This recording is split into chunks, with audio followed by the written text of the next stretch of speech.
What's happening? Landlord from Alabama here, back with another video. And today, man, we finna talk about training camp day 10, man. Hey, we them boys, man, they know we run the East. Now let's talk about the word on the street. Let's go. Okay, word on the street is if you anywhere around the local Oxnard area and you own a Dallas Cowboys jersey, we gonna need you to go and be at practice Monday. Can't wait to see you because we need to see if you can be a kicker because we don't have not one in the building. It's hard to believe that the Cowboys then assemble probably the worst kicking unit collection of kickers ever known to man in the history of life. But these dudes are terrible. They got to go. We got to come up with another plan, go to plan B. I done seen enough. I'm sick of these guys. They done got me sick to my stomach. In other words, this kicking situation is terrible. Please get on the phone. Okay, word on the street is that boy Young Ryan Dakota been moving around, man. He moving and grooving again. I seen him run a touchdown in team drills, man, and he looking good. He looking fast. He looking back to his old self, man. He's almost back into form. I don't remember seeing anything close to that last year in training camp. Dak wasn't running at all. They even did a few read option plays with Zeke, and I'm just excited about what Dak Prescott could be again, adding that other dimension to this offense, man. We really need him to become the full Dak Prescott. And to me, that's pretty much evidence that he was pretty much hurt last year. He didn't want to say it, the team didn't want to say it, but it's obvious that he wasn't full 100% Young Ryan Dakota. The Dak attack is back. Now he's running, now he's rolling out, doing read actions. If you add that dynamic to this offense, we're gonna be a dangerous, dangerous squad. Okay, word on the street is that boy Noah Brown been making noise, man. He made one of the best catches of camp, or for sure the best catch of the day.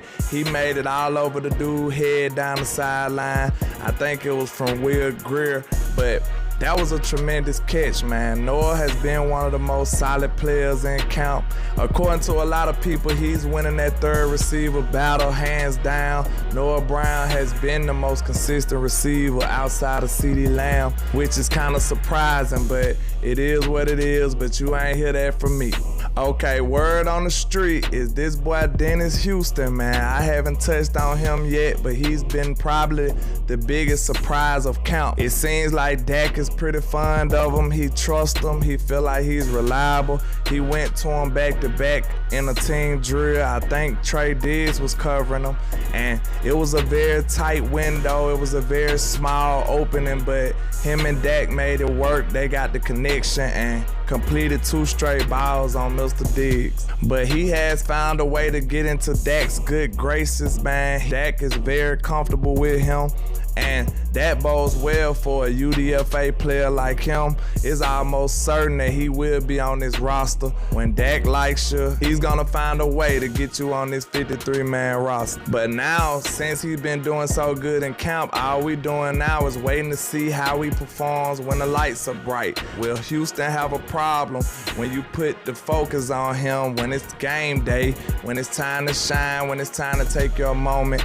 Especially, I can't wait to these joint practices in this first preseason game at Denver. That's gonna tell us a lot about Mr. Houston. Okay, word on the street is that boy Micah Parsons causing havoc. He is basically busting up most of the plays that I seen.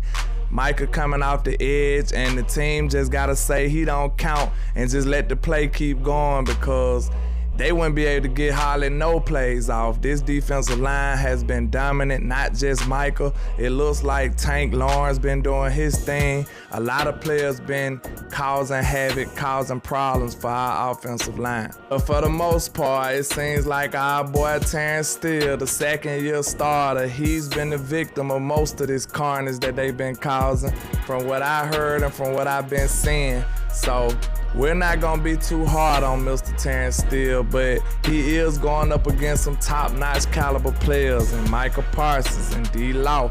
These ain't no Rudy Poos, these ain't no rooks out here he going against, and they gonna beat almost any tackle in the league. But we do want to see Terrence Steele win some of these reps. It was a lot of reps that Micah was just running straight past him, and that's not acceptable. We do want to see some improvement going into his second year start.